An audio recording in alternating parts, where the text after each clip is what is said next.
Pai,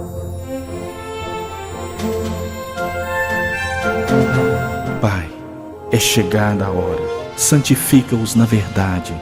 A tua palavra é a verdade. Olá, queridos, tudo bem? Vamos dar continuidade hoje ao estudo do Evangelho de Mateus, capítulo 18. Amém? Creio que você vai ser muito abençoado hoje.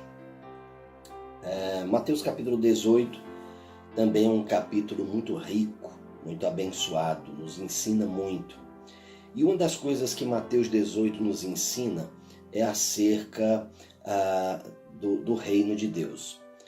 Aqui, logo no início de Mateus 18, os discípulos perguntam a Jesus: quem será o maior no reino de Deus? E Jesus, contrariando o entendimento dos seus discípulos, ele explica para eles quem é considerado o maior no reino de Deus. E para isso ele chama para perto uma criança. E ele diz: aquele que deseja ser maior no reino de Deus deve ser semelhante a uma criança. Deve ter a humildade de uma criança. Ele não está falando, evidentemente, que crianças não têm pecado, né? Existe um entendimento geral de que criança não tem pecado, que criança não mente, mas a palavra de Deus não fala isso. A palavra diz que faz parte do coração da criança a astutice. A criança já nasce realmente com essa raiz de pecado, com essa raiz pecaminosa. Embora ela não tenha consciência do pecado, ela não tem consciência das consequências do pecado.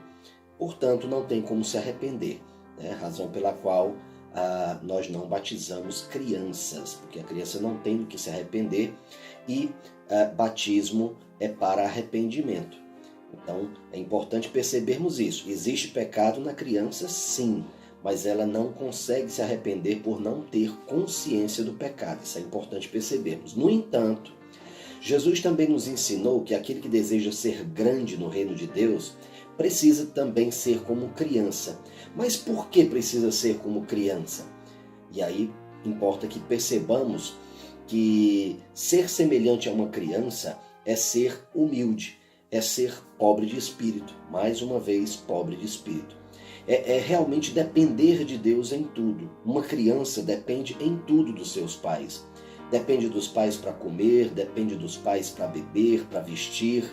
E não é exatamente isso que Jesus nos diz, né? Um pouco atrás, no capítulo 6, ele nos fala que nós não devemos nos preocupar com essas coisas, né? Os ímpios, que correm atrás dessas coisas. Nós que somos filhos de Deus, não precisamos nos preocupar com isso. Ele sabe que nós necessitamos. Então ele diz: busquem, pois, em primeiro lugar o reino de Deus e a sua justiça, e todas essas outras coisas serão acrescentadas. Então Jesus está falando dessa atitude de humildade que as crianças têm, dessa atitude de dependência que as crianças têm. É importante perceber isso. Quero também destacar outro ponto no capítulo 18, que trata acerca das ofensas, né? O capítulo 18 também fala muito sobre perdão.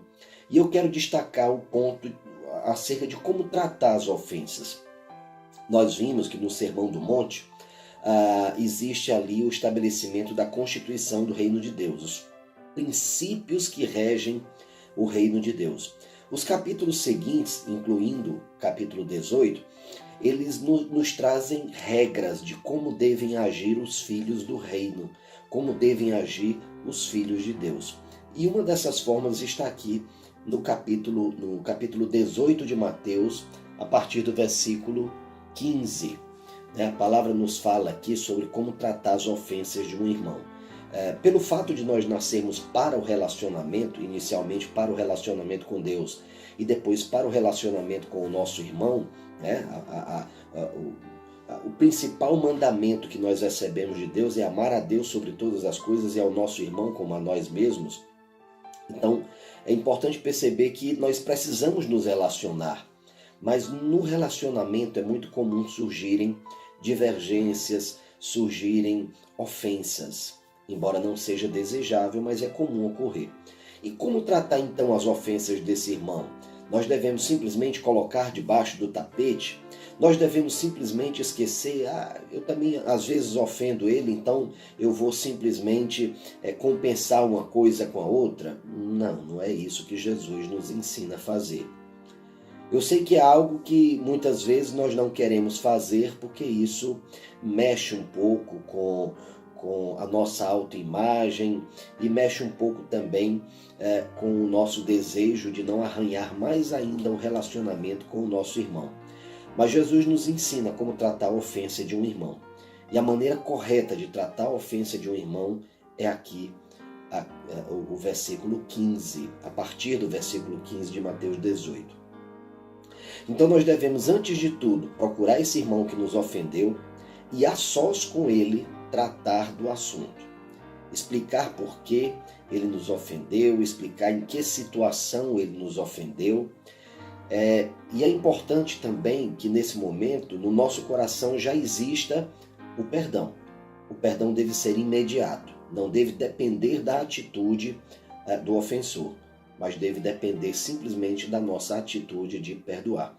Nós devemos perdoar as pessoas independente da atitude delas. Então, primeiro perdoar, depois procurar o irmão. No momento que você procurar o irmão e tratar com ele, é dado a ele a possibilidade de se arrepender. Se ele se arrepender, ótimo. Mas se ele não se arrepender, a palavra nos diz, leva contigo 2 ou 3 testemunhas e trata novamente com ele. Se ele se arrepender, ótimo. Mas se ele não se arrepender, leve-o à igreja. E se ele se arrepender diante da igreja, aí sim, que maravilha, glória a Deus, houve arrependimento. Mas se ele não se arrepender, a palavra nos diz que nós devemos tratar como a um publicano. A palavra não está dizendo que nós devemos excluir essa pessoa completamente do nosso relacionamento. Não. A palavra está dizendo que nós não devemos ter comunhão íntima com essa pessoa. Mas nós devemos sim manter essa pessoa próximo de nós. E eu te digo isso com certeza, pelo que nós percebemos logo à frente, né? Ou melhor, um pouco atrás, quando se fala sobre a parábola da ovelha perdida. Jesus está nos falando sobre a atitude de alguém que deixou as suas ovelhas no monte e foi procurar uma única ovelha que havia se perdido. Então Jesus está nos ensinando a não desistirmos de ninguém, a não abandonarmos a ninguém. Embora nós devamos sempre ter em mente que nós precisamos ter muita comunhão com aqueles que concordam conosco em obedecer a palavra de Deus. Há aqueles que não obedecem, aqueles que não querem obedecer, nós devemos ter relacionamento sim com eles, mas nós não devemos ter relacionamento íntimo. Nós não devemos fazer dessas pessoas inspiração para as nossas vidas. Amém? Espero ter te, de alguma forma, abençoado a sua vida no vídeo de hoje. E se porventura houver alguma dúvida, se porventura houver alguma discordância quanto ao que nós estamos falando, eu peço que você faça os seus comentários ao vídeo. É muito importante esse comentário para que nós possamos aprimorar o estudo, para que nós possamos também refletir, talvez, sobre algum aspecto que nós não tenhamos tratado, tá bom? Que Deus te abençoe poderosamente e até amanhã.